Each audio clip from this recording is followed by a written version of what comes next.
வாக்வாதினி education YouTube channel. நம்ம இன்னைக்கு 10th standard தமிழ்ல இயல் 1ல கட்டுரை பகுதியில சான்றோர் வளர்த்த தமிழ் இந்த கொஸ்டின் தான் வந்து பார்க்க வரும். இந்த கொஸ்டின் பிடிஏ எக்ஸாம்ல வந்து கேட்டிருக்காங்க. ஆனா ஆனுவல்ல வந்து எந்த வருஷமும் கேட்டதில்லை. சப்போஸ் இந்த வருஷம் கேட்கறதுக்கு சான்சஸ் இருக்கு.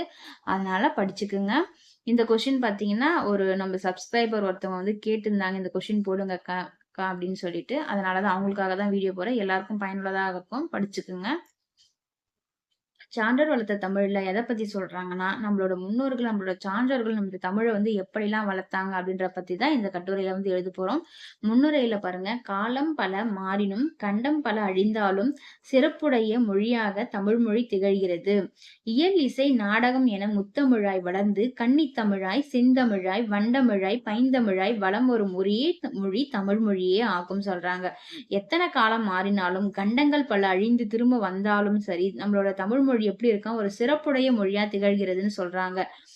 தமிழ் மொழி எப்படி வளர்ந்திருக்கு? இயல் இசை நாடகம் என முத்தமிழாய் வந்து வளர்ந்து ஒரு கன்னித்தமிழாய், ஒரு செந்தமிழாய், ஒரு வண்டமிழாய், பைந்தமிழாய் வந்து வளம் வருது, உலாவி வருது. ஒரே மொழி வர அப்படி வளம் வர ஒரே மொழி எது பார்த்தீங்கன்னா தமிழ் மொழி தான் அப்படின்னு தமிழ் மொழிய சிறப்பை வந்து இதுல சொல்லியிருக்காங்க. நெக்ஸ்ட் ஒவ்வொரு ஒன்னொன்னுத்தையும் பத்தி ஒவ்வொரு விதமா எப்படி தமிழ் வளர்ந்திருக்குது ஒரு ஒரு ஹெட்டிங்ல வந்து சொல்றாங்க. கன்னித்தமிழ். கன்னித்தமிழ்ல பாத்தீங்கன்னா எதை சொல்றாங்கன்னா, தமிழ் எங்கள் இளமைக்கு பால் என்றார் பாரதிதாசன். பாரதிதாசன் என்ன சொல்லியிருக்காரு? தமிழ் வந்து எங்களோட இளமை, எங்களோட வளர்ச்சிக்கு ஒரு பால் போன்றதுன்னு சொல்லியிருக்காரு. காலம் பல கடந்தாலும் தமிழானது என்றும் இளமையாய் வளமையாய் கன்னித்தமிழாய் திகழ்கிறது. எத்தனை காலம் கடந்தாலும் தமிழ் எப்பவுமே எப்படி இருக்கான்?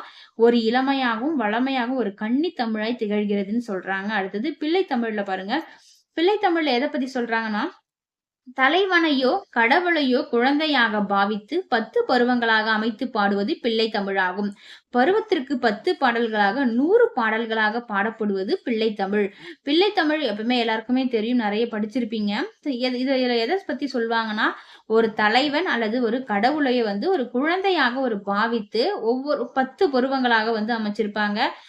பிள்ளை பருவத்துல 10 பருவங்களாக ஒரு 100 பாடல்கள் வந்து பாடுறதுதான் வந்து பிள்ளை தமிழ்னு சொல்றாங்க.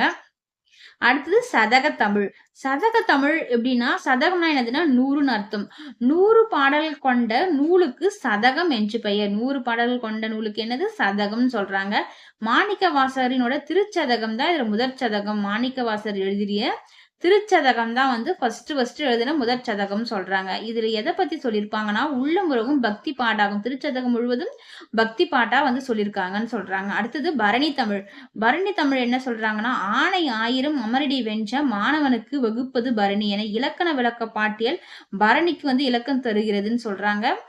அடுத்தது போர்க்கள வெற்றி. பரணி எதை பத்தி சொல்லுதுன்னா, போர்க்கள வெற்றி புகழ்ந்து பாடுவதே பரணியாகும். போர்க்களத்துல வந்து யார் வெற்றி பெறாங்களோ அவங்கள புகழ்ந்து பாடுறதுதான் பரணி அப்படின்னு சொல்றாங்க.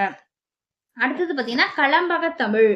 கலம்பக தமிழ்ல கலம்பகம்னா என்னதுன்னு பாத்தீங்கன்னா 18 உறுப்புகளை கொண்டதுதான் வந்து 18 உறுப்புகளை கொண்ட பாடப்படுவது கலம்பகம் ஆகும். நந்தி கலம்பகமே முதற் கலம்பகம் ஆகும் சொல்றாங்க. கலம்பகம்னா என்னதுன்னா 18 உறுப்புகளை கொண்டு பாடப்படுவதுதான் என்னது? கலம்பகம். இதுல வந்து நந்தி கலம்பகம் தான் வந்து முதற் கலம்பகம் ஆகும் சொல்றாங்க. நெக்ஸ்ட் உலா வரும் தமிழ். அரசர்கள் உலா வரும்போது 7 பருவ மங்கையரும் கண்டு காதல் கொண்டு மயங்குவதாக பாடுவது உலா இலக்கியமாகும்.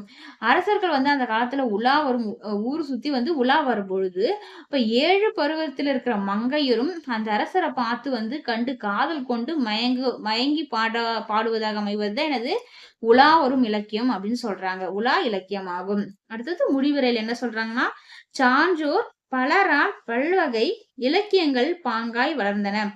சான்றோர்கள் வந்து ஒருத்தரும் ஒவ்வொரு விதமா தமிழை வந்து வளர்த்திருக்காங்க. இலக்கிய வடிவங்களை தந்த சான்றோர்கள் தமிழை வளர்ப்பதில் தனி ஈடுபாடு கொண்டு செயல்பட்டனர்.